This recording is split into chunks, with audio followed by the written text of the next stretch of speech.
하나님 감사합니다. 오늘도 주일에 함께 모여 주 앞에 예배드립니다. 이 시간 이곳에서 함께 예배드리며 또한 온라인으로 함께 예배드리는 모든 성도님들 가운데 주님의 성령님이 강력히 역사해 주시기를 기도합니다.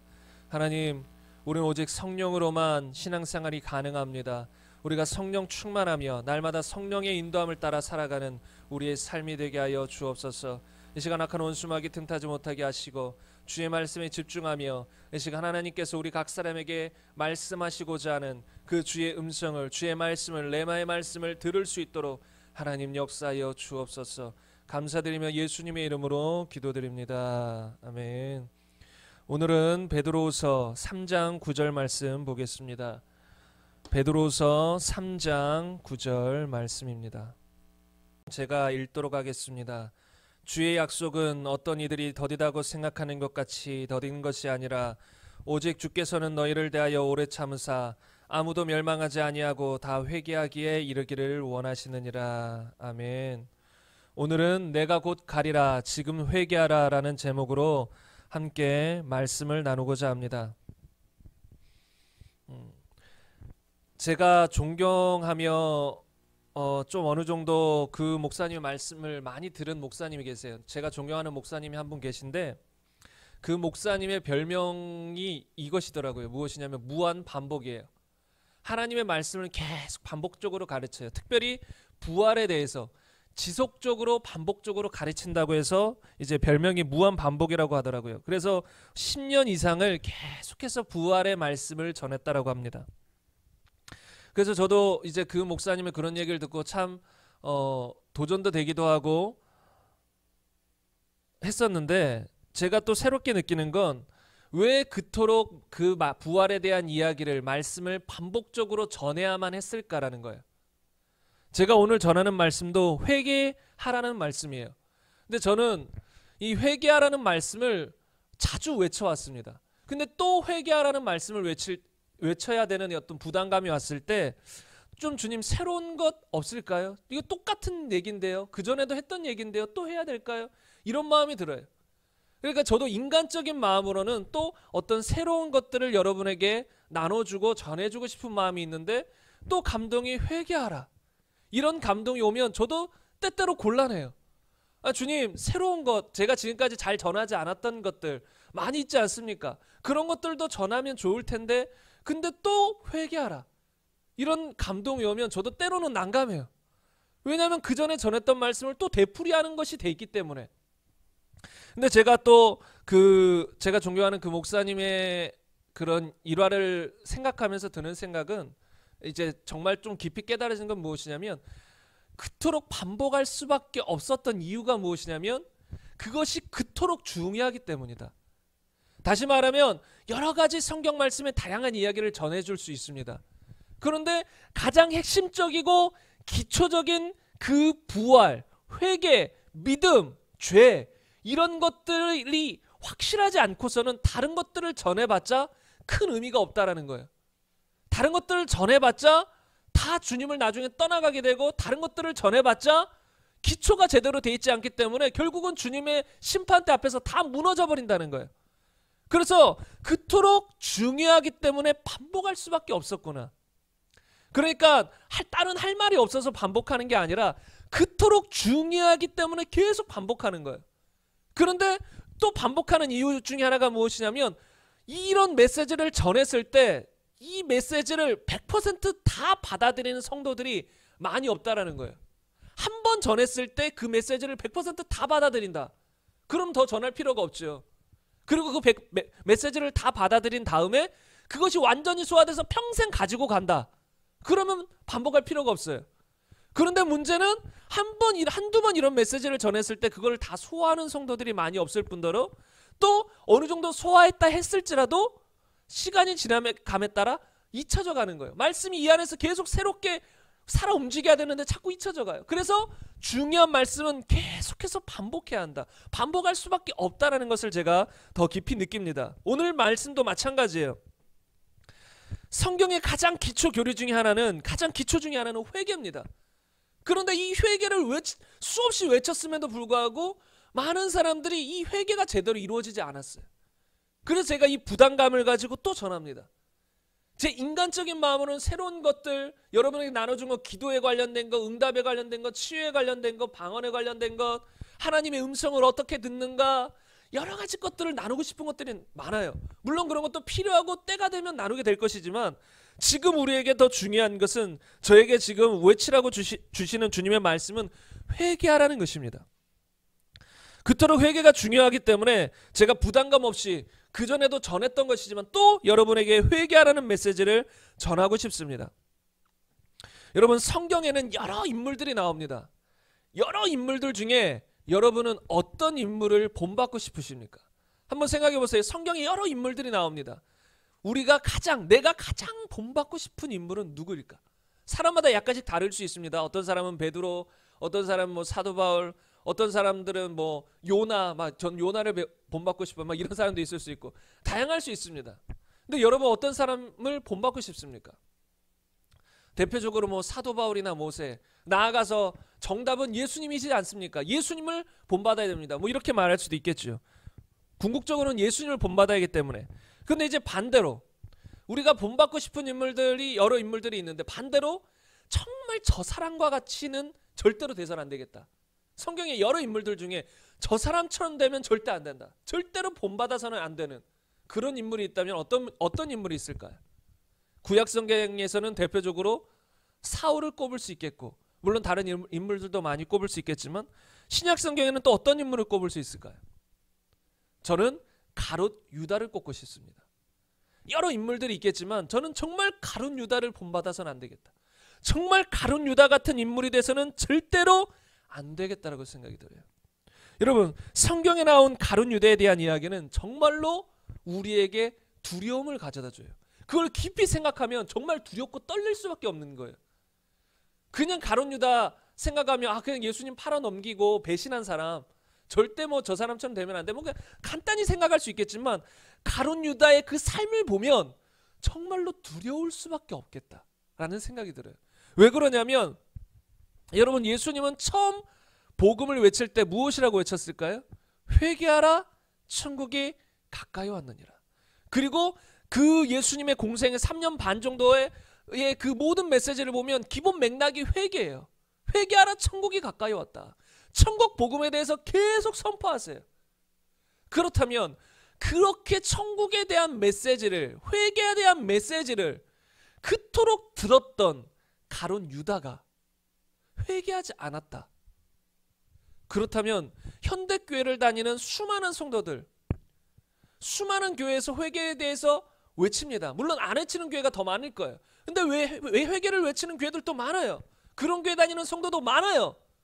그럼에도 불구하고 가룟 유다와 같은 사람이 수없이 많을 수 있다. 예수님의 12제자 중에 한 명이었어요. 물론 이게 확률적으로 다 맞는 건 아니지만 12명 중에 한 명이 나타났다. 그러면 지금 수많은 교회 성도들 중에 수백 명 중에는 몇 명이 나타날까요? 가룟 유다 같은 사람이. 물론 확률적으로 맞지는 않겠지만 한 명보다는 당연히 많겠죠. 수없이 많을 수 있다는 거예요.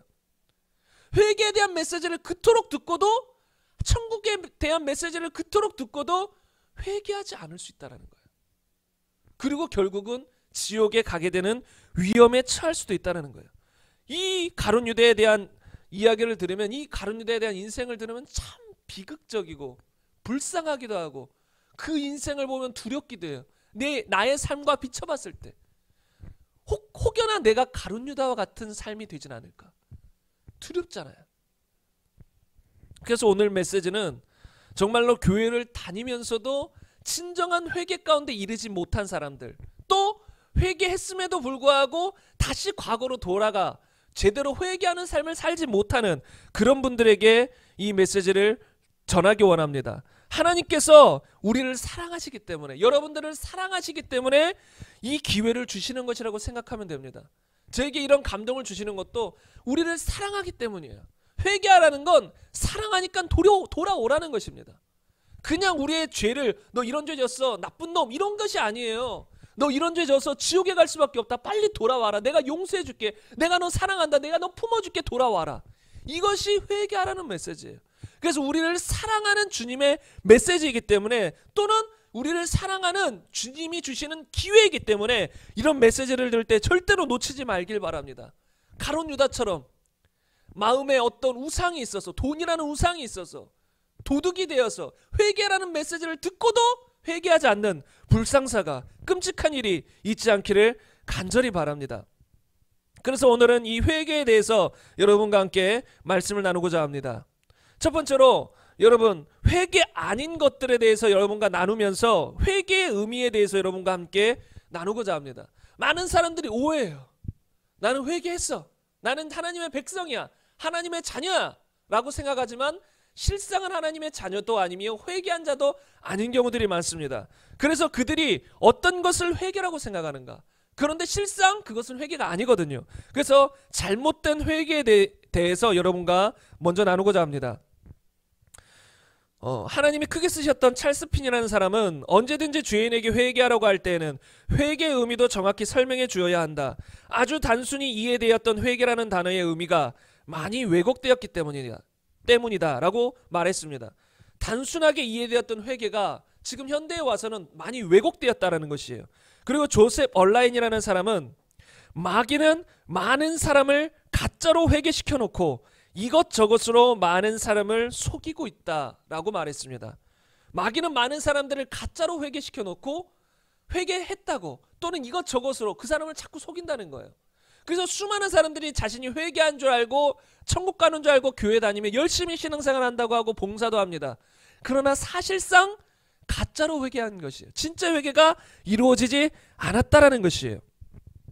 성경에 보면 회개라는 단어를 보면 메타노에오라는 헬라어 단어입니다. 이 뜻은 무엇이냐면 마음을 바꾸다, 의견을 바꾸다예요. 그런데 교회를 다니면서 진실로 겉모습만이 아닌 마음을 바꿔 중심을 바꿔 하나님을 따르는 사람들이 몇이나 될까 한번 생각해 봤으면 좋겠습니다. 교회를 다니면서도 여전히 세상에 나가서는 세상 사람과 다를 것이 없이 하나님 없이 사는 사람들이 수없이 많다라는 것입니다. 그래서 회개가 아닌 것들을 살펴볼 텐데요. 첫 번째로 예수님을 구세주로 믿은 것이 회개인가에 대해서 한번 생각해 보겠습니다. 여러분, 예수님을 구세주로 믿었다. 다른 말로 표현하면 많은 사람들이 그냥 나 예수님 믿어. 나 그리고 교회 다녀. 나 헌금도 잘해. 출석 잘해. 예배 잘 드려. 봉사 열심히 하고 있어. 이런 것들이 회개한 것일까? 한번 생각해 봐야 한다는 거예요. 그런데 1차적으로는 맞아요. 여러분, 예수님을 구세주로 믿었다. 1차적으로는 회개한 건 맞아요. 1차적인 의미에서. 무엇이냐면 그전엔 예수님을 믿지 않았잖아요. 그런데 이제는 돌이켜서 예수를 믿었다라는 측면에서는 회개했다라고 말할 수 있어요.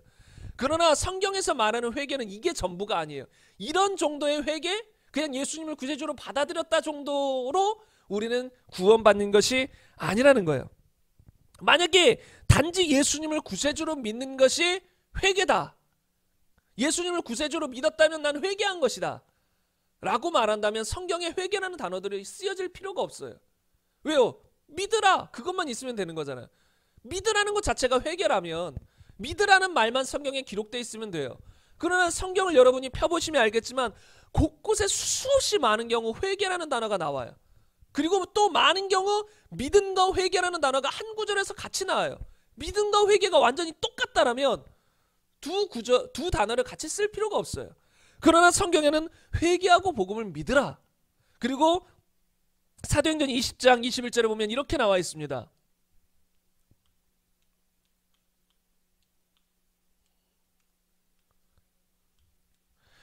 사도행전 20장 21절에 보면 유대인과 헬라인들에게 하나님께 대한 회개와 우리 주 예수 그리스도께 대한 믿음을 증언한 것이라. 여기서 보면 하나님께 대한 회개와 우리 주 예수 그리스도께 대한 믿음을 증언했다라고 기록되어 있습니다. 한 구절에 회개한 믿음이 같이 나온다는 거예요.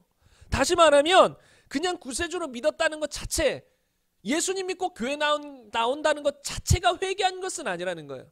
이것을 역으로 말하면 교회를 다니는 수많은 사람들, 예수님을 믿는다고 하는 수많은 사람들이 실상은 회개하지 않고 교회를 다니며 회개하지 않고 예수님을 믿는다고 말할 수 있다라는 것입니다. 무서운 현실이지요. 그래서 요한복음 8장 31절에 보면 예수님께서 자기를 믿은 유대인들에게 이렇게 말합니다. 너희가 내 말에 거하면 참으로 내 제자가 될 것이다. 자기를 믿었습니다. 자기를 믿은 유대인들입니다. 자기를 믿은 유대인들인데 그들은 예수님의 말씀 가운데 거하는 삶을 살지 않았어요. 예수님을 믿는다라고는 했지만 예수님 말씀 가운데 거하지 않았어요. 그래서 예수님은 그들을 향해서 너희는 죄의 종이다. 죄의 종은 지옥에 갈 수밖에 없습니다. 근데 그들을 향해서 너희는 죄의 종이다. 진리가 너희를 아들이 너희를 자유롭게 하면 너희가 참으로 자유하리라. 이렇게 성경은 말하고 있어요. 다시 말하면 이들은 믿었다라고는 하나 예수님 말씀에 거하지 않았다. 다른 말로 진정한 회개를 한 사람들이 아니라는 것이에요. 그래서 우리가 믿음과 회개를 구별할 필요가 있어요. 진정한 믿음과 진정한 회개는 항상 같이 갑니다. 그런다 문제는 현대교회에서 많은 사람들이 생각하는 믿음, 그런데 그 믿음은 회개가 동반하지 않는 경우들이 많기 때문에 이것을 구별해서 우리가 생각할 필요가 있습니다. 그래서 여러분이 예수님을 믿었다, 구세주를 믿었다, 교회를 다닌다, 그것 가지고 내가 회개해서 하나님의 백성이 된 것은 아니라는 것을 우리가 알아야 됩니다. 그리고 두 번째로 잘못한 죄들을 주님 앞에 고백하고 나열하는 것. 많은 사람들이 이것을 회개라고 생각합니다. 그래서 어떤 사람들은 주일마다 교회에 옵니다. 주일마다 교회 오면 먼저 하는 것이 무엇이에요? 기도합니다. 교회 와서 먼저 눈 감고 기도합니다. 주님, 제가 일주일 동안 이렇게 살았습니다. 용서해 주세요. 또 다음 주도 똑같습니다. 주님, 제가 일주일 동안 이렇게 살았습니다. 용서해 주세요. 또 다음 주도 똑같습니다. 제가 주님 일주일 동안 이렇게 살았습니다. 용서해 주세요. 보통 교회들이 대표 기도를 합니다. 그래서 보통 뭐 장로님들, 권사님들 좀 이렇게 직분자들이 나와서 대표 기도를 하는데 제가 마음에 항상 괴로웠던 것들이 있어요. 왜 항상 대표 기도를 하면 질질 짜는 것처럼 느껴질까? 항상 뭔가 승리에 차서 기도하지 못하고 항상 주님 죄인입니다. 연약해서 또 넘어졌습니다. 항상 이런 이야기를 저는 많이 들었어요. 대표 기도할 때. 그럴 때마다 너무 답답하더라고요. 물론 우리가 연약해서 넘어지는 측면이 있지만 우리는 근본적으로 그리스도인은 승리하는 자거든요. 성경에서 그리스도인을 표현하기를 이기는 자라고 표현해요. 세상을 이길 자가 누구냐? 믿는 자들이 아니냐? 우리가 믿는 자들, 세상을 이기는 자들인데 왜 기도 가운데 때로 우리가 잘못해서 넘어지는 것들 회개해야겠지만 왜 날마다 죄송합니다, 죄송합니다, 또 죄송합니다, 연약합니다, 넘어질 수밖에 없는 죄인입니다, 그래도 용서해 주시니 감사합니다. 뭔가 기도가 항상 눌려있는 거예요. 죄 가운데. 죄송합니다, 죄송합니다, 죄송합니다. 그러면서 날마다 또는 매주일 고백하는 거예요. 주님 죄송합니다. 제가 이런 죄 졌습니다. 용서해 주세요. 주님 제가 이런 죄 졌습니다. 용서해 주세요. 계속 지은 죄악들을 주님 앞에 고백하며 나열합니다. 물론 이런 것이 필요 없다는 게 아니에요. 그런데 단지 이런 죄악들을 고백하고 나열하는 지금 현대 그리스도인들의 모습은 회개가 아니라는 거예요. 이렇게 고백했다, 눈물 흘리고 고백했다, 회개 아니라는 것입니다. 이거는 회개의 단계 중에 하나인 것이지 이것을 했다고, 고백했다고, 나열했다고 회개하는 것은 아니라는 거예요. 그럼 여러분, 회개가 무엇입니까? 진정한 회개는 단지 죄악들을 나열하고 주님 용서해 주세요 하고 끝나는 게 아니에요. 제가 말했죠. 어떤 구원파 같은 사람이 쓴 책을 보니까 그 책에는 회개라는 것을 내가 잘못한 죄인인 걸 고백하는 것을 회개라고 말하는 거예요. 여러분, 이렇게 알면 이거는 완전히 성경을 왜곡하는 것이고 수많은 사람을 지옥 백성 만드는 거예요. 내가 죄인인 걸 깨달았다, 그걸 고백한다, 또는 내가 죄를 지은 것들을 고백한다, 그게 회개다? 여러분, 이거는 지옥 백성 만드는 거예요. 예수님은 분명히 너희의 의가 서기관과 바리새인보다 낫지 않으면 절대 천국 못 들어간다라고 했습니다. 예수님을 믿노라 하고 교회에 다닌다라고 하고 너희가 바리새인들보다도 나은 삶을 못 사는가? 너희가 바리새인들보다 의가 낫지 못하는가? 그럼 너희는 천국에 못 들어간다. 이게 예수님의 심판이십니다. 예수님의 진리의 말씀입니다. 다시 말하면 예수님을 진정으로 믿고 회개한 사람이라면 최소한 바리새인 서기관들보다는 나은 의를 갖고 산다라는 거예요. 그들은 겉으로 치장하는 정도지만 우리는 속까지 바꿔서 속으로도 주의 말씀에 순종하며 살아가는 거예요. 그래서 진짜 그리스도인들은 서기관과 바리새인들보다 나은 의를 가지고 있습니다. 그런데 많은 사람들이 입술로만 주저리 외치지 실제로 회개 합당한 열매를 맺으며 변화된 삶을 살아가지 않아요. 회개라는 건 진정으로 어떤 죄를 고백하고 나열하는 것, 거기에 멈추는 것이 아니라 고백하고 나열한 내가 죄인인 걸 깨달은 것에서 돌이켜서 이제는 주의 말씀대로 살겠습니다. 죄를 버리고 말씀대로 살겠습니다. 돌이키는 것입니다. 그게 회개지, 그냥 죄를 깨닫고 고백하는 것이 회개가 아니라는 거예요. 마태복음 3장 7절 말씀 보면 이렇게 기록되어 있습니다. 요한이 많은 바리새인들과 사두개인들이 세례 베푸는 대로 오는 것을 보고 이르되 독사의 자식들아, 누가 너희를 가르쳐 임박한 진노를 피하라 하더냐. 그러므로 회개에 합당한 열매를 맺고 속으로 아브라함이 우리 조상이라고 생각하지 말라. 내가 너희에게 이르노니 하나님이 능히 이 돌들로도 아브라함의 자손이 되게 하시리라. 이미 도끼가 나무 뿌리에 놓였으니 좋은 열매를 맺지 아니하는 나무마다 찍혀 불에 던져지리라. 제가 전했던 메시지 중에 하나가, 구원은 우리가 행위가 아니라 믿음으로 받지만 심판은 성경에 보면 항상 행위 심판이라고 여러분에게 나눴습니다. 그러니까 우리가 구원은 우리의 행위를 가지고 받는 건 아니에요. 믿음으로 받는 것이지만 최종적인 심판에 딱 가보니까 성경에 보니까 다 행인 거예요. 네가 행한 대로 갚으리라. 여기서도 회개에 합당한 열매를 맺으라고 하면서 도끼가 나무 뿌리에 놓였으니 좋은 열매를 맺지 아니하는 나무마다 찍혀 불에 던져진다. 결국은 좋은 열매를 맺지 아니한다. 서기관과 바리새인보다 좋은 의를 갖지 못한 사람이다. 그러면 결국은 지옥 간다라는 소리예요. 회개에 합당한 열매가 없다. 지옥 간다는 소리예요. 그래서 진정한 회개는 무엇이에요? 그에 따른 회개에 합당한 열매가 맺히는 것이 진정한 회개라는 것입니다. 사도행전 26장 20절에 보면 먼저 다메섹과 예루살렘에 있는 사람과 유대 온 땅과 이방인에게까지 회개하고 하나님께 돌아와서 회개에 합당한 일을 하라 전함으로. 여러분, 회개를 전하고 또 여기서는 회개에 합당한 일을 하라라고 했어요. 여러분, 진정한 회개는 단지 회개에, 그래서 우리의 죄를, 잘못을 인정하고 시인하는 것에 멈추는 것이 아니라 그 죄, 잘못된 것에서 돌이켜서 회개에 합당한 열매를 맺는 것이라는 것입니다. 여러분, 그리고 누가복음 13장 1절 이하에 보면 이렇게 나와 있습니다. 1절부터 9절까지 말씀인데 조금 깁니다. 여러분이 이 말씀을 한번 잘 들어주시기 바랍니다. 그때 마침 두어 사람이 와서 빌라도가 어떤 갈릴리 사람들의 피를 그들의 제물에 섞은 일을 예수께 아뢰니 대답하여 이르시되 너희는 이 갈릴리 사람들이 이같이 해받음으로 다른 모든 갈릴리 사람보다 죄가 더 있는 줄 아느냐? 너희에게 이르노니 아니라. 너희도 만일 회개하지 아니하면 다 이와 같이 망하리라. 또 실로암에서 망대가 무너져 치여 죽은 18사람이 예루살렘에 거한 다른 모든 사람보다 죄가 더 있는 줄 아느냐? 너희에게 이르노니 아니라. 너희도 만일 회개하지 아니하면 다 이와 같이 망하리라. 이에 비유로 말씀하시되 한 사람이 포도원에 무화과 나무를 심은 것이 있더니 와서 그 열매를 구하였으나 얻지 못한지라. 포도원 지기에게 이르되 내가 3년을 와서 이 무화과 나무에서 열매를 구하되 얻지 못하니 찍어버리라. 어찌 땅만 버리게 하겠느냐? 대답하여 이르되 주인이여, 금년에도 그대로 두소서. 내가 두릅하고 거름을 주리니 이후에 만일 열매가 열면 좋거니와 그렇지 않으면 찍어버리소서 하였다 하시리니.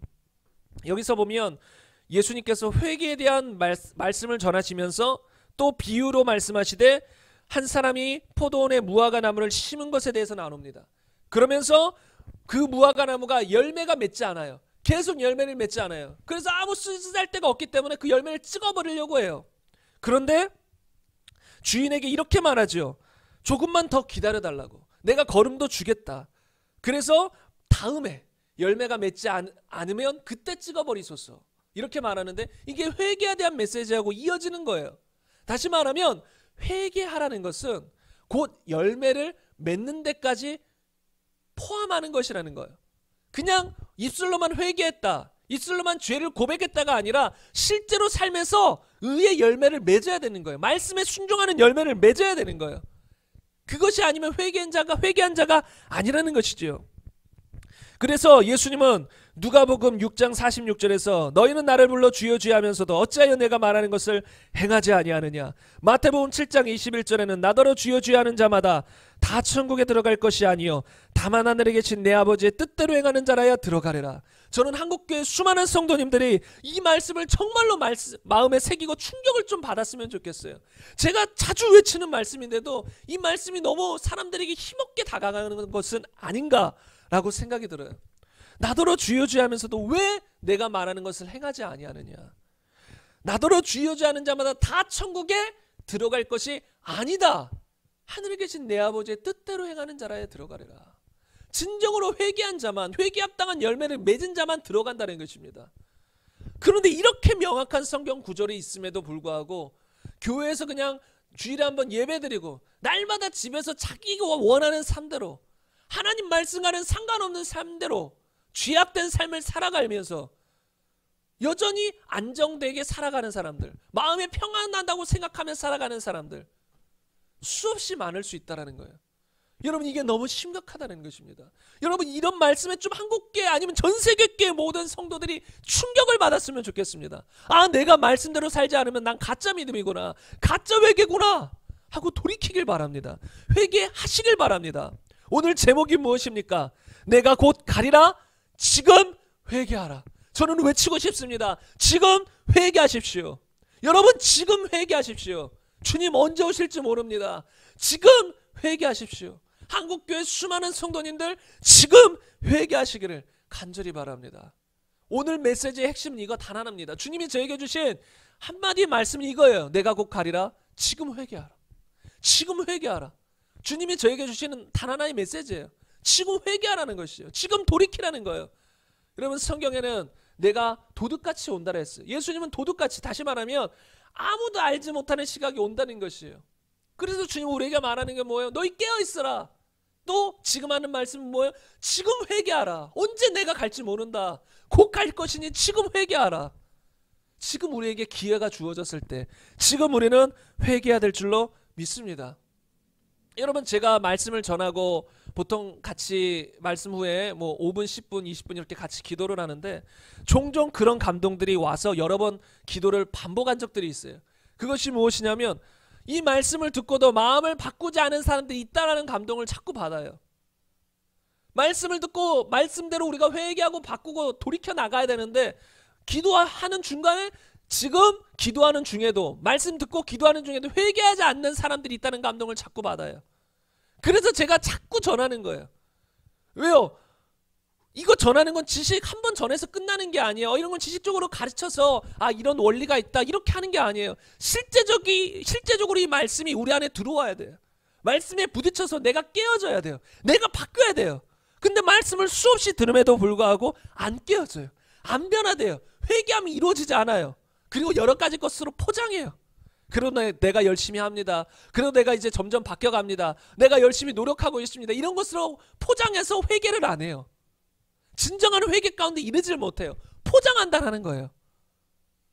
종교인으로 살면서 종교인으로 열심히 노력하며 도 닦는 것처럼 수련하는 것처럼 살면서 자기를 포장하는 거예요. 아, 그래도 내가 바뀌어가고 있습니다. 내가 열심히 노력해서 이 정도 바뀌었습니다. 앞으로 더 바뀔 것입니다. 그런데 그 마음의 뿌리가 바뀌지 않아요. 진정한 회개가 이루어지지 않는다는 것이죠. 그래서 여러분, 정말로 이 메시지를 듣는 여러분, 진정으로 나는 회개한 자인가? 진정으로 나는 회개하는 삶을 살아가고 있는가? 회개 합당한 열매는 내 삶 가운데 맺히고 있는가? 심각하게 돌이켜보시길 바랍니다. 지금이 기회입니다. 우리 이 기회가 영원하지 않습니다. 영원하지 않은 기회예요. 기회가 있을 때 여러분, 우리 회개하길 바랍니다. 그 회개하는 은혜가 지금 우리 모두에게 있기를 간절히 기도합니다. 주님, 우리 가운데 지금 회개 은혜를 부어 주옵소서. 우리가 회개할 수 있도록 은혜를 부어 주옵소서. 우리의 완악한 마음이 깨어지게 하여 주옵소서. 진정으로 내 자신을 볼 수 있는 눈을 열어 주옵소서. 진정으로 하나님의 시각으로 나를 보게 하사 내가 회개할 수 있도록 은혜를 베풀어 주옵소서. 여러분, 회개하는 은혜가 우리에게 있길 바랍니다. 여러분, 수많은 사람들이 회개하고 싶은데 회개가 안 돼요 라고 고백하기도 합니다. 여러분, 그런 사람들에게 정말로 필요한 그 은혜입니다. 주님께 나아가서 나의 실상을 보고 회개할 수 있도록 간구해야 됩니다. 날마다 말씀을 듣고 성경을 보면서 나의 실상을 보고 회개할 수 있도록 은혜를 구해야 돼요. 여러분, 정말로 이런 회개하는 은혜가 우리 각 사람에게 있기를 간절히 바랍니다. 제가 2020년 8월 2일 주일 예배 때 습관적인 죄 반복적인 죄에 대해서 설교를 나눈 적이 있습니다. 그리고 이 설교를 유튜브에 올렸고요. 유튜브에 올렸었는데 어떤 사람이 며칠 전에 이런 댓글을 남겼습니다. 어떻게 댓글을 남겼냐면 이렇게 남겼습니다. 잘 듣고 갑니다. 저는 구원의 확신이 점점 없어집니다. 십자가를 만났을 때, 예수님을 만났을 때 너무도 기쁘고 구원의 확신이 있었는데 지금은 구원의 확신이 없네요. 옛 성품 중 습관적인 죄가 있었는데 예수님을 영접하고도 회개도 했지만 아직도 반복적인 죄의 자리에 머물러 있는 저는 죄책감이 너무 들고 구원의 확신이 없네요. 어쩌면 좋나요? 목사님, 저는 거듭남이 없고 쭉정인가 아닌가 그런 생각이 들어서 슬퍼지네요. 마음이 괴롭네요, 목사님. 이렇게 댓글을 남겼습니다.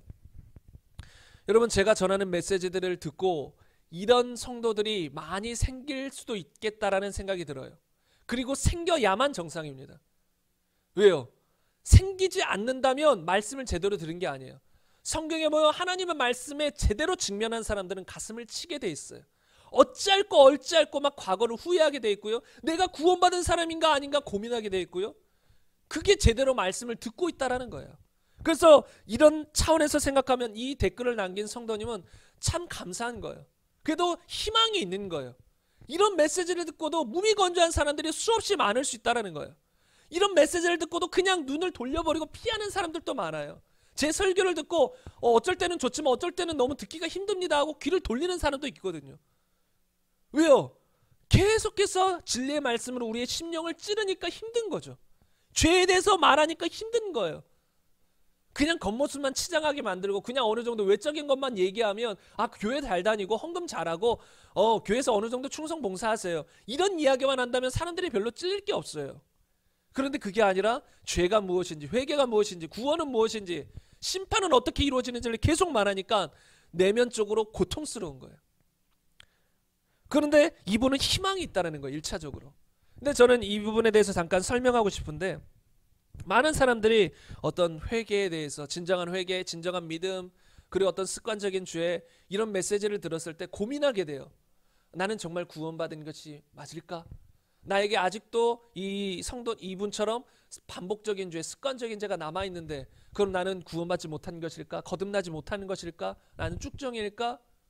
그 전에 분명히 십자가를 통해서, 예수님을 통해서 너무 기쁘고 구원의 감격이 있었는데 그것이 지금은 사라져버리고 나는 구원받은 사람일까? 고민하는 사람들 분명히 있을 수 있고, 이런 사람들이 나와야만 해요. 왜요? 가짜들이 많기 때문에. 이런 고민을 해야 한다는 거예요. 이런 고민을 통해서 마음을 찢고 주 앞에 나아갈 때 진짜가 될 수 있는 것이거든요. 그런데 저는 이분이 어떤 사람인지 정확히 모르기 때문에 이 사람이 정말 구원받은 사람이다 아니면 그냥 쭉정이다, 가짜다라고 정확히 표현할 수는 없겠어요. 이 사람의 중심을 저는 몰라요. 그러나 이 사람의 중심은 하나님이 아세요. 근데 이 분의 말을 통해 들으면 옛 성품 중 습관적인 죄가 있었는데 예수님을 영접하고 회개도 했지만 아직도 반복되는 죄의 자리에 머물러 있다라고 해요. 그러니까 처음에 예수님의 십자가, 나를 위해 죽으셨다, 예수님의 그 십자가 통해 감격하고, 나 이렇게 죄를 졌지만 예수님이 날 용서해 주신데 감격하고 구원의 확신까지 얻었어요. 너무 기뻤어요. 그런데 이런 메시지를 듣고 또 자신의 삶을 돌아보니까 여전히 반복적으로 넘어지는 죄가 있는 거예요. 그러니까 자신을 보고 나는 아직 구원받지 못했나? 나는 쭉정인가? 이렇게 생각이 든다는 것이죠. 근데 여기서 잘 생각해 봐야 되는 게, 제가 그 습관적인 죄 설교에서도 나눴지만 우리가 어떤 죄에 여러 번 반복적으로 넘어졌다고 그것이 꼭 습관적인 죄는 아닐 수 있다는 거예요. 여러분, 습관적인 죄하고 반복적인 죄는 약간 구분할 필요가 있는데, 습관적인 죄라는 건 그 사람의 성품과 관련된 거예요. 다시 말하면 습관적인 죄는 그 사람이 습관적으로, 성품적으로 계속해서 늘 일상 짓는 거예요. 다시 말하면 습관적인 죄라는 건 그 죄와 싸우며 씨름하며 그 죄를 버리지 않는 거예요. 계속 가지고 있으면서 날마다 그 죄의 습성 가운데 거하는 거예요. 성경에는 술 취하지 말라, 이는 방탕한 것이냐 했고, 술 취하는 사람은 천국에 못 들어간다라고 했어요. 그렇다면 우리가 어쩌다가 실수로 술 한번 취하는 것, 그것 때문에 우리가 지옥 간다는 소리가 아니라 습관적으로 날마다 알코올 중독자처럼, 또는 날마다 술을 즐기며 술에 취하기를 좋아하며 살아가는 사람들, 그런 사람들은 천국 가지 못한다는 것이. 다시 말하면 나는 이제 술을 끊어야 돼 하고 술을 딱 버렸어요. 그런데 때로 어느 날 기분이 뭔가 우울할 때 술 생각이 나서 좀 너무나도 그 충동이 강해서 술 한번 마셨다. 술 취했다. 그런 걸 말하는 게 아니에요. 이런 거는 습관적인 죄가 아니에요. 이거는 때때로 반복적으로 일어나기도 하지만 이건 습관적인 죄가 아니에요. 왜요? 분명히 그 죄에 대해서 나는 버렸잖아요. 나는 술 취하는 사람이 돼서는 안 돼. 난 절대로 술 취하지 않을 거야 하면서 술을 딱 끊어버렸어요. 마음에서부터 절대로 난 이제 술 취하지 않을 거야 했는데 어느 순간 기분이 우울할 때, 비가 내릴 때, 울적할 때 그 술 생각이 나서 그때 유혹을 못 이기고 또 술을 먹었어요. 이런 상황이 몇 번 반복되었다고 이거 습관적인 죄야 라고 할 수는 없는 거예요. 왜요? 그 사람은 매번 난 절대 이러면 안 돼. 내가 또 넘어졌네. 다시는 이렇게 이 죄에 넘어지지 않을 거야. 매번 싸우고 매번 그 죄에서 돌이키잖아요. 이건 습관적인 게 아니에요. 연약해서 아직 영적으로 더 성숙하지 못해서 또 기도하지 않아서 그때 방심해서 넘어진 거예요. 육적인 것이 강해져서. 그러면 습관적인 죄는 무엇이냐면 내가 저것이 죄인 걸 알면서도 잘못된 것인지 알면서도 회개하지 않는 거예요. 포기하지 않는 거예요. 입술로 주저리 주님 죄송합니다 했는데도 그걸 여전히 고치려고 하지 않아요. 마음 중심으로 바꾸지 않아요. 마음에서 그것을 버리지 않아요. 그것은 습관적인 죄인 거예요. 계속 반복적으로 짓는 거예요. 마음에서 버렸다가 때로 그것에 넘어지는 건 습관적인 죄가 아니지만 여전히 마음속에 자리 잡고 있으면서 이것만큼은 포기하지 못해 하면서 갖고 있는 것. 그것은 습관적인 죄라는 거예요. 그래서 이분은 그것을 한번 살펴봤으면 좋겠어요. 내가 그 죄를 정말 회개하고 돌이켰음에도 불구하고 다시는 이 죄를 범하지 않겠다라고 결단했음에도 불구하고 넘어진 것인가? 아니면 그냥 이 안에 품고 있는 죄인가? 회개하지 않은 죄인가? 그것을 살펴봤으면 좋겠다는 것이죠. 그리스도인들도 때때로 반복적으로 죄에 넘어지기도 합니다. 왜요? 연약하니까. 아직 영적으로 성숙하지 못했으니까. 그런 사람들은 때때로 어떤 죄에 반복적으로 넘어지기도 해요. 예수님 믿기 전에 취약했던 죄악들. 예수님 믿고도 때때로 그것에 넘어지기도 합니다. 그렇다고 그 사람이 구원받지 못한 것은 아니에요. 그러나 반드시 그 사람은 그 죄에 다시 넘어지지 않도록 깨어 기도해야겠고 그것과 싸워야겠죠. 싸우지 않는다면 그때부터 다시 죄와 타협하며 습관적인 죄로 넘어갈 수 있는 것이기 때문에. 아무튼 정말 회개라는 것은 단지 입술로 주저리 하면서 여전히 습관적인 죄에 머물러 있는 것이 아니라 입술로 고백할 뿐만 아니라 정말 그 죄에서 돌이켜서 회개에 합당한 열매를 맺는 것이 회개라는 것이에요. 그게 회개예요. 그게 성경이 말하는 진정한 회개라는 것이에요. 그리고 세 번째로 더 나아가서 죄를 주저리 고백할 뿐만 아니라 진정으로 후회해요. 진정으로 눈물을 흘려요. 땅을 치며 눈물을 흘려요. 여러분 교회를 다니다 보면 이제 좀 감정적으로 좀 예민한 사람들을 보면 기도 시간마다 우는 사람들이 있어요. 잘 울어요. 뭔가 죄에 대해서 조금 지적하면 막 눈물을 펑펑 흘려요. 울어요. 그러면 이제 목사님들 입장에서는 저 사람 정말 죄에 대해서 깨닫고 회개하고 있구나. 돌이켰구나. 생각할 수 있지만 아닌 경우들도 많을 수 있어요. 막 죄에 대해서 듣고 눈물 흘렸지만 그냥 거기까지인 거예요. 내가 지은 과거의 죄를 후회하고 막 눈물 흘려요. 근데 거기까지인 거예요. 그 죄에서 떠나질 않아요. 죄에서 돌이켜서 하나님께 가질 않아요. 눈물을 흘리는데 그친다는 것이죠. 대표적인 인물이 가룟 유다잖아요.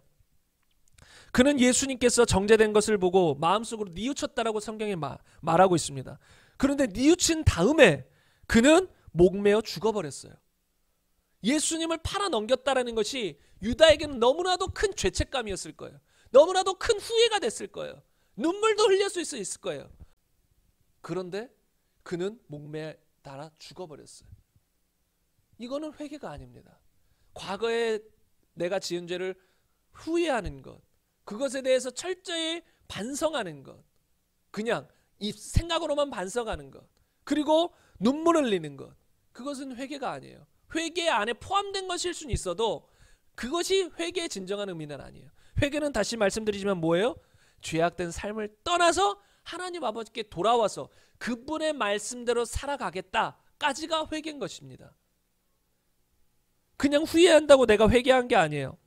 그래서 우리가 좀 자신을 돌아볼 필요가 있는 것이 무엇이냐면 내가 내 지은 죄를 가지고 열심히 기도하다 보니까 막 눈물이 났다. 눈물이 터졌다. 그래서 나 이제 개운하다. 그런데 삶을 보니까 그 죄에서 떠나지 않았어요. 그럼 회개한 게 아니라는 거예요. 그것으로 스스로 속이면 안 돼요.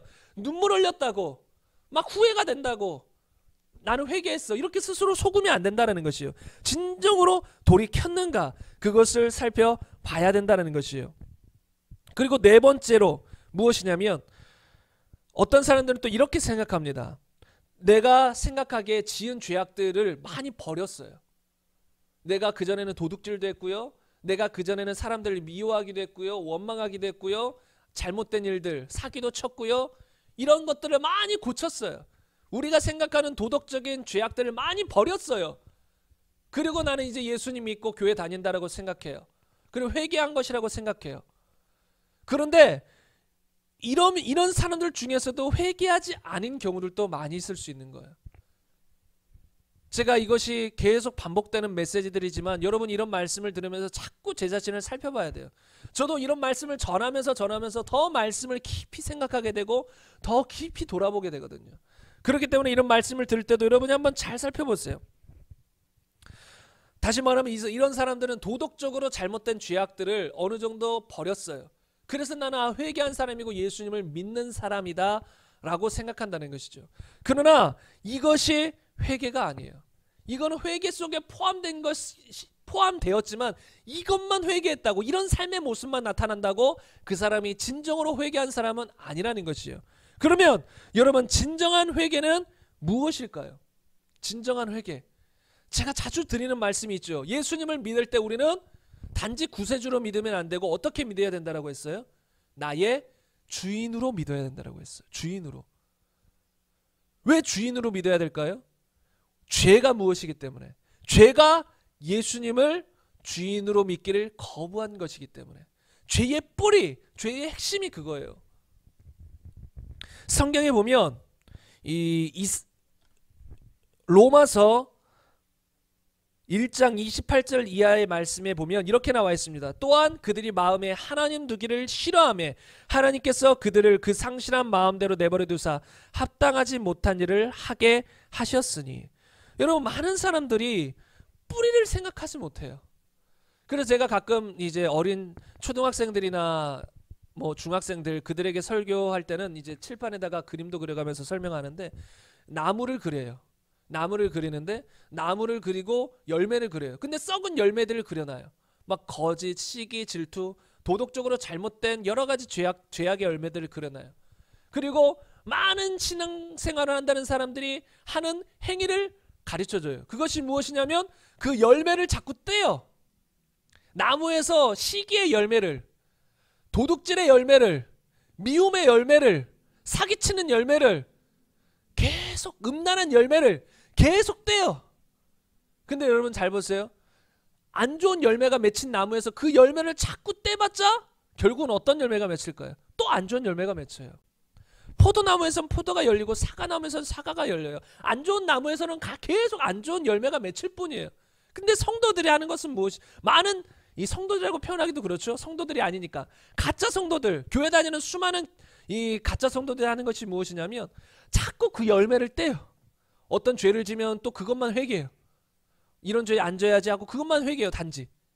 근데 나무가 바뀔 생각은 안 해요. 뿌리가 바뀔 생각은 안 해요. 뿌리가 무엇이냐면 하나님을 떠나서 내가 내 삶의 주인 된 것인데 그것을 바꿀 생각은 안 한다라는 것이죠. 여러분 에스겔서 28장 이하와 이사야서 14장 이하에 보면 두로 왕과 바벨론 왕이 나옵니다. 근데 이들을 책망하는 이야기가 나와요. 교만해져서 하나님처럼 높아지려고 하는 것. 근데 무엇을 비유로 들어서 이들을 책망하냐면 하늘에 있던 천사들이 교만해져서 타락한 것. 그것을 비유로 들어서 이 두로 왕과 바벨론 왕을 책망하는 내용이 나옵니다. 여러분 마귀가 왜 마귀입니까? 겉모습이 악합니까? 겉모습에 막 뿔이 나고 막 무슨 뭐 칼 들고 사람을 죽이려고 쫓아다닙니까? 단지 겉모습 때문에 마귀가 마귀된 게 아니에요. 천사가 마귀된 게 아니에요. 그들의 중심 때문에 천사가 마귀가 돼버린 거예요. 중심에 내가 높아져서 하나님과 같이 되리라 하는 그 중심, 그 교만함. 나는 더 이상 하나님을 주인으로 섬기지 않고 내가 내 삶의 주인 되고자 하는 그 교만함. 그것이 마귀의 중심이라는 거예요. 그런데 온 세상을 보세요. 모든 사람의 중심을 보세요. 하나님을 떠났어요. 다 자기가 자기 삶의 주인이에요. 내 삶의 모든 것이 자기 거예요. 돈도 내 것이요, 건강도 내 것이요, 명예도 내 것이요, 다 내 것이에요. 그래서 내가 원하는 대로 살아가요. 근데 그것이 죄의 뿌리이자 핵심인 걸 몰라요. 요한복음에 보면 성령님이 오셔서 책망한다라고 하셨는데, 죄에 대하여라 함은 그들이 나를 믿지 아니하기 때문이요. 여러분, 하나님이 책망하시는 핵심적인 죄가 무엇인지 아십니까? 예수님을 주인으로 믿지 않는 것이에요. 여러분, 많은 사람들은 왜 죄를 지을까요? 예수님을 주인으로 믿지 않아서예요. 예수님을 주인으로 믿지 않는 것이 죄의 뿌리이자 핵심이에요. 근데 사람들이 이것을 돌이키지 아니하고 그냥 도덕적으로 잘못한 것 몇 가지만 회개하고 돌이킨단 말이에요.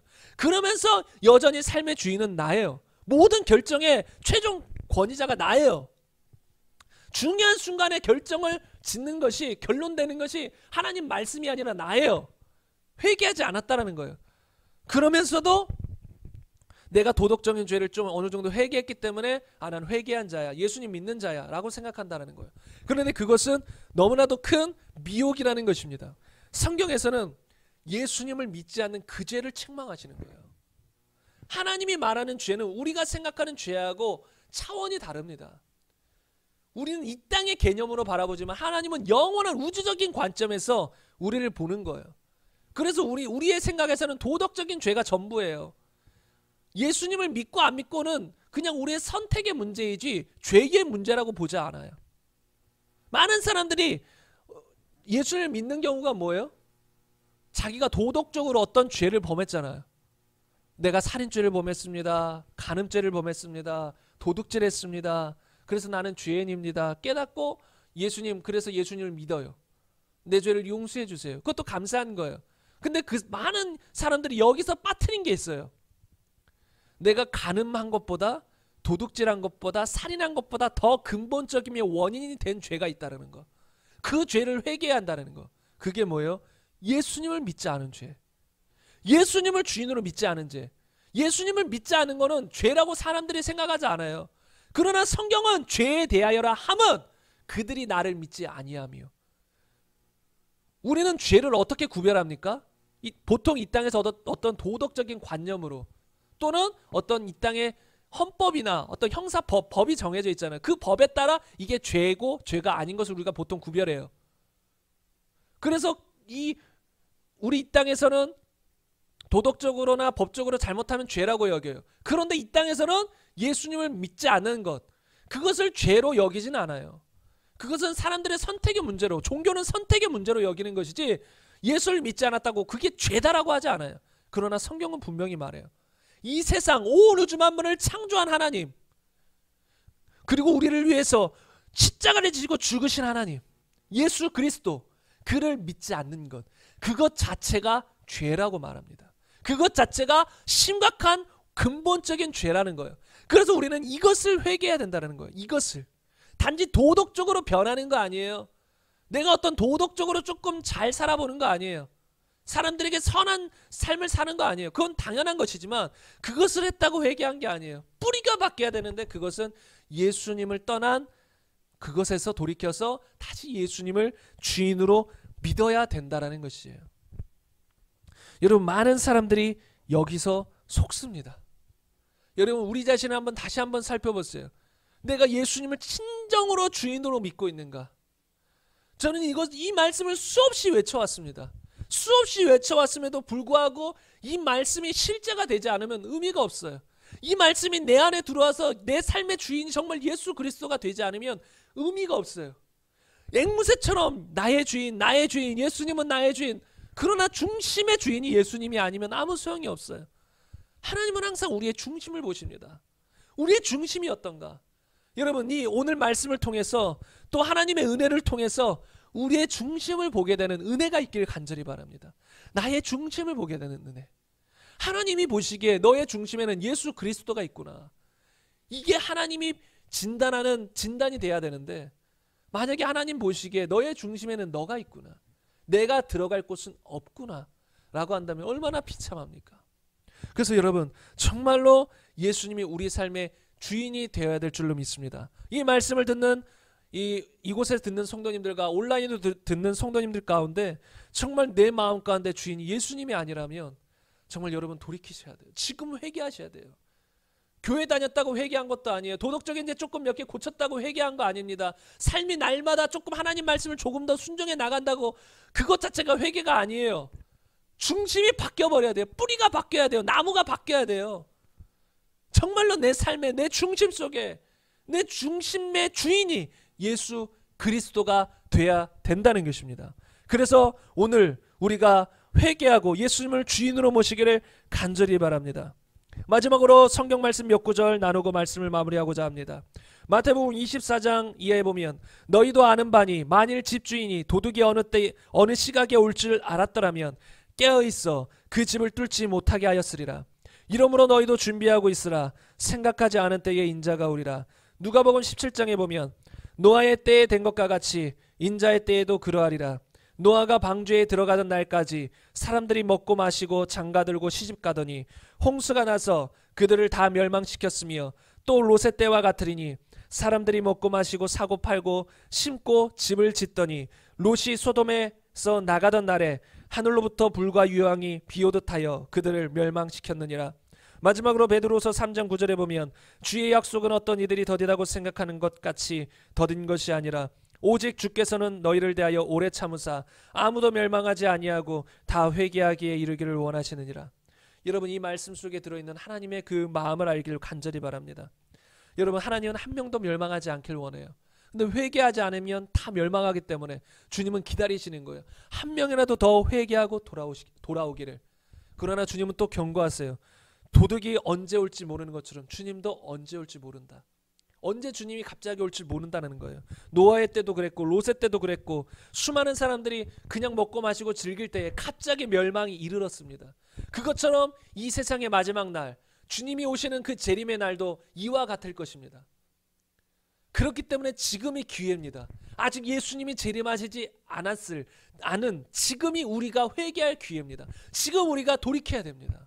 지금 내가 내 삶의 주인을 바꿔서 예수님을 주인으로 여기고 그의 말씀대로 순종하는 삶, 참으로 회개에 합당한 열매를 맺지 못한다면 우리에게는 마지막 날에 절망밖에 없을 것입니다. 영원한 비극과 고통밖에 없을 것입니다. 그러면 오늘 말씀을 듣고 정말 이 시간 진정으로 회개하고 돌이키는 시간이 되길 간절히 바랍니다. 우리 시간 함께 기도하겠습니다. 기도하실 때에 주님 진정으로 회개할 수 있는 은혜를 부어 주옵소서. 주의 말씀으로 성령의 조명하심으로 나를 비춰주사 내 속에 있는 것을 보게 하소서. 혹여나 내가 구원받지 못했거나 내 안에 예수 그리스도가 계시지 않는다면, 예수님이 내 안에 주인이 아니라면 이 시간 철저히 회개하고 돌이켜서 예수님을 주인으로 모시길 원합니다. 영접하길 원합니다. 예수님을 주인으로 믿길 원합니다. 주님 역사하여 주옵소서. 이 시간 함께 기도하며 나가시겠습니다. 하나님 감사합니다. 하나님 감사합니다. 수많은 사람들이 교회를 다닙니다. 수많은 사람들이 예배를 드립니다. 수많은 사람들이 헌금을 드리며 봉사를 합니다. 그럼에도 불구하고 참된 회개에 이르지 못한 사람들이 많이 있습니다. 참된 회개에 이르지 못한 성도들이라고 불리는 사람들이 많이 있습니다. 하나님 이 시간 간구합니다. 우리가 진정으로 회개한 자가 되게 하여 주옵소서. 주님 제발 가룟 유다처럼 비참한 사람들이 나오지 않게 하옵소서. 평생을 회개에 대한 메시지를 듣고서 평생을 천국 복음에 대해서 듣고서도 회개하지 않고 살다가 지옥에 떨어지는 비참한 비극적인 인생을 사는 사람들이 단 한 명도 없게 하여 주옵소서.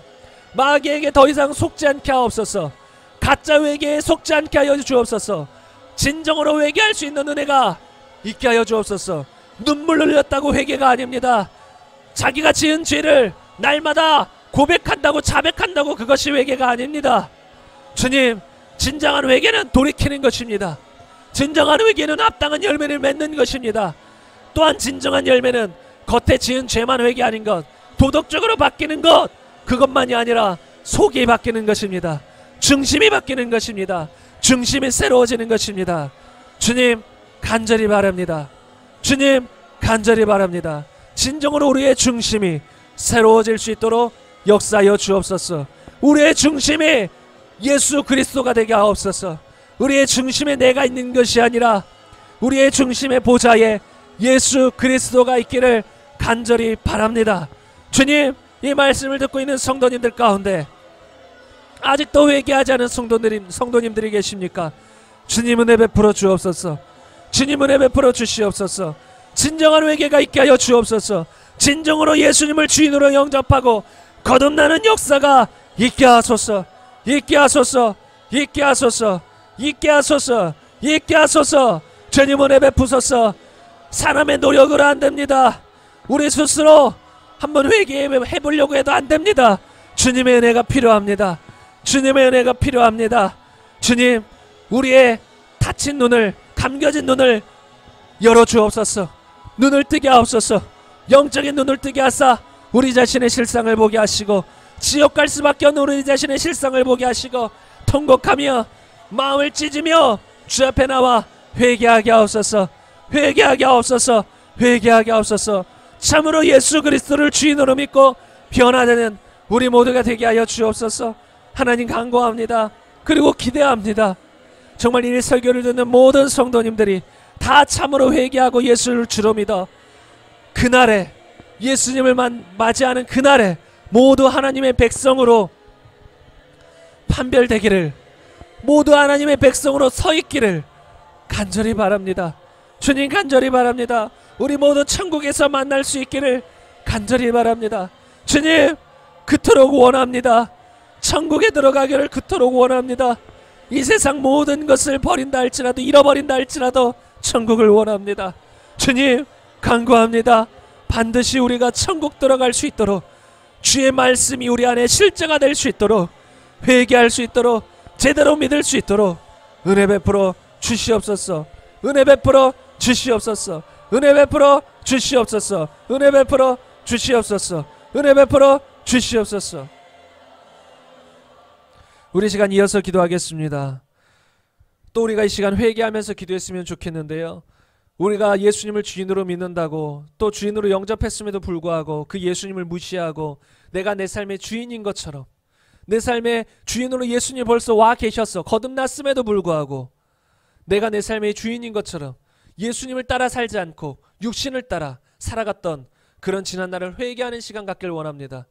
내 안에 예수님이 계신데 그 예수님을 무시한 이 죄를 회개하고 다시 한번 이제 하나님, 내 안에 계신 예수님을 따라 살아가겠습니다. 예수님 나의 삶을 인도하여 주옵소서. 나를 이끌어 주시옵소서. 다시 한번 기도하겠습니다. 하나님 감사합니다. 하나님 감사합니다. 하나님, 우리가 예수님을 주인으로 영접해서 거듭났음에도 불구하고 많은 성도들이 예수님을 무시하며 살아갑니다. 예수님의 인도를 거절하며 살아갑니다. 예수님의 인도하심을 한 귀로 듣고 한 귀로 흘러버리며 살아갑니다. 그런 우리의 지난 날을 용서하여 주옵소서. 내가 주인 되어 살아갔던 것을 용서하여 주옵소서. 그리고 이제는 내 안에 주인으로 오신 예수 그리스도를 따라 살게 하옵소서. 성령을 따라 살아가게 하여 주옵소서. 성령을 따라 살아가게 하여 주옵소서. 하나님의 영으로 인도함을 받는 그들이 곧 하나님의 자녀들입니다. 하나님, 우리는 반드시 하나님의 영으로 인도함을 받으며 살아가야 됩니다. 하나님의 영으로 인도함을 받지 않는 사람들이라면 하나님의 자녀들이 아닙니다. 주님 간구합니다. 우리가 이제부터는 육신을 따라 살지 않게 하시고 내가 주인 되어 내 의지와 결단대로 살아가지 않게 하시고 성령을 따라, 성령의 인도함을 따라, 지도를 따라 살아갈 수 있게 주님 역사하여 주시옵소서. 주님 역사하여 주옵소서. 회개하게 하여 주옵소서. 회개하게 하여 주시옵소서. 예수님을 무시한 것, 성령의 인도함을 무시한 것 회개하게 하옵소서. 회개하라는 주의 음성을 듣게 하옵소서. 내가 곧 가리라. 지금 회개하라. 지금 회개하라. 지금 돌이키라. 지금 돌이키라. 지금 돌이키라. 지금 돌이키라. 지금 돌이키라. 지금 회개하라. 주의 음성 듣게 하소서. 주의 음성의 마음을 열게 하소서. 더 이상 이런 주의 음성에 마음을 완악하게 하지 않게 하시고 마음을 찢고 돌이켜 회개하게 하소서. 회개하게 하소서. 한번 과거 예수님 영접했다고 끝이 아닙니다. 끝까지 예수님을 믿고 끝까지 회개하며 끝까지 주인으로 믿고 따라가는 삶을 살아가야 합니다. 주님 역사하소서. 주님 역사하소서. 주님 역사하소서. 주님 진정으로 날마다 예수님을 주인으로 모시고 주인 되신 예수님을, 성령님을 따라 살아가는 삶을 살아가게 하여 주옵소서. 은혜 베풀어 주옵소서. 하나님 감사합니다. 수많은 사람들이 교회를 다닙니다. 수많은 사람들이 예배를 드립니다. 수많은 사람들이 헌금을 드리며 교회에서 봉사합니다. 그러나 그중 다수가 회개하지 않고 다니고 있습니다. 그것이 지금의 현실입니다. 주님 간구하옵기는 이런 말씀들을 통해서, 메시지를 통해서 많은 사람들이 깨닫게 하시고 진정한 회개 가운데 이르러서 참으로 거듭난 자, 참으로 하나님의 자녀가 되게 하여 주옵소서. 간구합니다. 주님 간구합니다. 지금 강력히 은혜를 베풀어 주옵소서. 정말 다메섹 도상으로 걸어가던 사도 바울에게 강력히 임하셔서 나타나셔서 그가 회개하고 돌이킬 수 있도록 인도하셨던 예수님, 지금 이 설교를 듣고 있는 사람들, 또 앞으로 들을 사람들, 그분들에게 강력히 역사하셔서 사울, 바울, 사도 바울에게 역사하셨던 그 예수님, 그렇게 강력히 역사하셔서 지금 듣고 있는, 앞으로 듣고 있는 성도님들도 변화될 수 있도록, 완전히 변화되어 새롭게 될 수 있도록, 진정으로 회개함 가운데 나아갈 수 있도록, 예수님을 주인으로 믿을 수 있도록 주님 역사하여 주옵소서. 주님께 맡겨드립니다. 사람의 논리와 지혜로 불가능합니다. 화려한 말들로 불가능합니다. 주님의 능력으로 변화시켜 주옵소서. 역사하여 주옵소서. 지금 일하여 주옵소서. 우리의 마음을 변화시켜 주옵소서. 자신이 얼마나 하나님 앞에 죄인인 것을 깨닫게 하옵소서. 보게 하옵소서. 실상을 깨닫게 하옵소서. 마음을 치고 통곡하는 역사가, 진정으로 변화되는 역사가, 회개하는 역사가 있게 하여 주옵소서. 그리고 하나님, 또 우리가 마음을 다하여 준비한 예물 드립니다. 주님 기뻐 받으시고 우리의 삶 가운데 영혼 육간에 강건할 수 있도록 역사하여 주옵소서. 지금은 우리 구주 예수 그리스도의 은혜와 하나님의 사랑과 성령님의 내재 충만 교통하심이 지금 말씀을 듣고 진정으로 회개하며 예수님을 주인으로 믿고 따르는, 회개에 합당한 열매를 맺고 살아가는 우리 모든 성도님들과 성도님들의 가정과 직장과 학업과 이 나라와 북한과 세계 모든 나라들 가운데 지금부터 영원토록 함께 있기를 축원하옵나이다. 아멘.